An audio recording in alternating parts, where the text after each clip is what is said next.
You talk a lot about educational reform and criminal justice reform. How do you plan to budget for these? Great, okay. So the thing to learn about education is that it actually pays for itself. So we were tracking the numbers very carefully after the Second World War with the GI Bill, where we basically sent everybody to college who wanted to go. So the deal is for every dollar we put in to higher education, we get back $7 as taxpayers in improved revenues and public benefits. So the question really is, how do you prime the pump? It's about $100 billion per year, and we would have to prime that pump for a couple of years before it comes back to us. So the deal is there are so many ways that we can fund this. Right now, we've seen the tax base transferred from the very wealthy and corporations onto the backs of the middle class and working people. So we're saying it's time to increase the taxes on those who have benefited most. So that means raising the income tax at the higher levels so that millionaires are actually paying in. Under Ronald Reagan, the top marginal rate was about 60%. Under Eisenhower, it was 90%. So let's at least start where it was under Reagan rather than the 39% that it is now. We need to tax capital gains and dividends and wages, which means progressively at a higher rate than what they're paid now. We need to reinstate the aristocracy tax, also called the inheritance tax. The Bush tax cuts, 80% of them, and that was about $4 trillion, went to the upper 10% or so. So we need to, and those were made permanent by Barack Obama. So it's not rocket science how we do this through the tax base. Healthcare, as I mentioned before, it pays for itself. It doesn't cost more dollars. And by actually reducing our military expenditures, which again, don't make us safer, they make us less safe, we recoup hundreds of billions of dollars. Right, and so I wanted to talk about, here it is, the failed policy of regime change. That was one of my favorite quotes from you. If you could just expand on that idea for me, I'd really appreciate that. Great. So we have been spending, according to one Harvard study done in 2013, it will cost us between $5 and $6 trillion just for the Iraq and Afghanistan wars, just those two wars alone. When you include the healthcare expenditures for our wounded veterans, and that's the least we can do. We should be doing a much better job. Money to bomb, and we don't money for our children. Exactly. And infrastructure and everything else. And you know what this $6 trillion amounts to? It's $50,000 for every American household. But what do we have to show for it? You know, it's not like we've won. We haven't created a more stable or democratic or secure Middle East. We've created failed states, mass refugee migrations, worst terrorist threats. We're still bombing 7 countries. You know, we are about to become immersed in Syria. Hillary Clinton wants a no-fly zone, which means essentially we are declaring war on Russia when the two of us have 2,000 nuclear weapons on hair trigger alert. This is a mushroom cloud waiting to happen. You know, this is absolutely devastating. So we don't need to do that. It's making us less safe, not more safe. It means instead we create a peace offensive in the Middle East. We impose a weapons embargo. We put a freeze on the bank accounts of those countries that continue to fund terrorist enterprises. And we create a foreign policy based on international law and human rights. And instead of this Department of Offense, we have a Department of Defense, which is active when we're actually under threat, which is what international law says, in fact. That's when international law says we can go to war and we can invade other countries if they are actually invading us, or that invasion is imminent. We are nowhere near that right now. Before 9/11 and this massive increase in our military budget, we were spending about half of what we're spending now. We've invented the Cold War. We don't need to be in a Cold War right now. Right now we have the Cuban Missile Crisis in reverse is what's going on. We've surrounded Russia by NATO troops, by nuclear missiles, by warheads.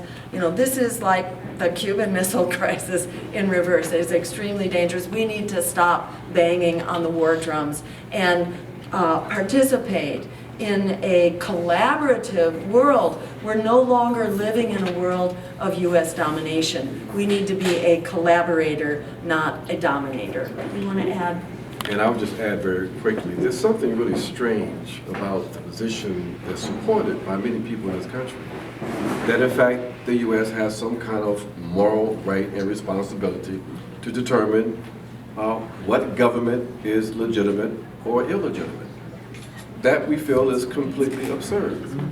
That we have international law that provides for states to have sovereignty, and that all states are in fact equal. No state should have the right to determine the leadership of another state.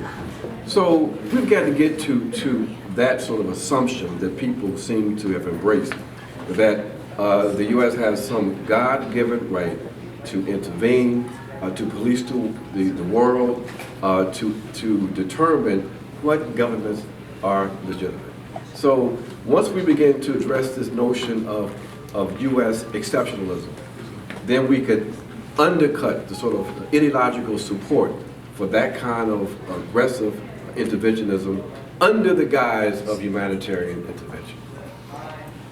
Great. Was there one more? I think Alex had one more question about criminal justice. Yeah, Sure. I find it democratic is really having, the public getting to have that kind of say as to who they're, who's patrolling their neighborhoods. If you'd like to expand upon that a little bit more. Yeah. Okay, great. Yes, I mean, how did we get here, I mean, it's a very crazy system, and there's, some historians point to the evolution of slave patrols, that became sort of our modern concept of policing. And unfortunately, some of the models for policing now are what's called broken windows policing, which is based on sort of going in aggressively, confronting communities, and incarcerating people based on very small lifestyle type violations. Indeed, the war on drugs, is an example of that, because these are substances, in fact, that are less harmful than alcohol and nicotine. Absolutely. And if we were in the White House and turned it into a greenhouse, in fact, we would be calling for a very radical solution. We would tell the DEA, the Drug Enforcement Agency, to do a really radical thing, that is to use science in determining what substances will be scheduled and which won't. Because the minute they do that, cannabis and hemp, for sure, they just come off the list of scheduled substances Too much altogether. big money in it. And we also know that treating drug issues as a criminal issue only makes them worse. You don't rehabilitate people by sending them to jail or by forcing them, to be users when in fact they're asking for treatment. We want to have treatment on demand. Europe right now has adopted, many European countries have adopted a program whereby people who are shooting heroin or using other opiates, they can go to treatment centers and safely access their drugs, use them there on site, while they're getting their lives together and getting off the drugs. And this actually turns out to be one of the best and most secure forms of treatment. So there are ways we can effectively put an end to these addiction problems. And in fact, treating addiction is not just about addiction, it's also about treating hopelessness and ending hopelessness and ensuring that people have access to education and to jobs and to meaningful communities. That's how we solve this. It's not rocket science. And the other issue, another very simple issue too when it comes to this notion of policing, is that what Dr. Stein has articulated is an approach to policing that's consistent with our values in terms of being committed to community-based power. That it makes absolute good sense that communities should be the ones that should have a say-so over the police. We understand that they have a very difficult job. Absolutely. And so we say very simple things. Why can't, for example, police personnel live in the same community that they are tasked with policing? Isn't that democratic? Doesn't that make sense?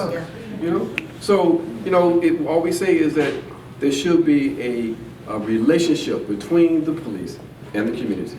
That in fact, the locus of power should be with the community and not the other way around. And that's consistent with our principles. There's never been a bigger disconnect with racial tensions right now than there are. Yes, Very yes, clear. yeah. Thank you so Folks, much. thank you so much.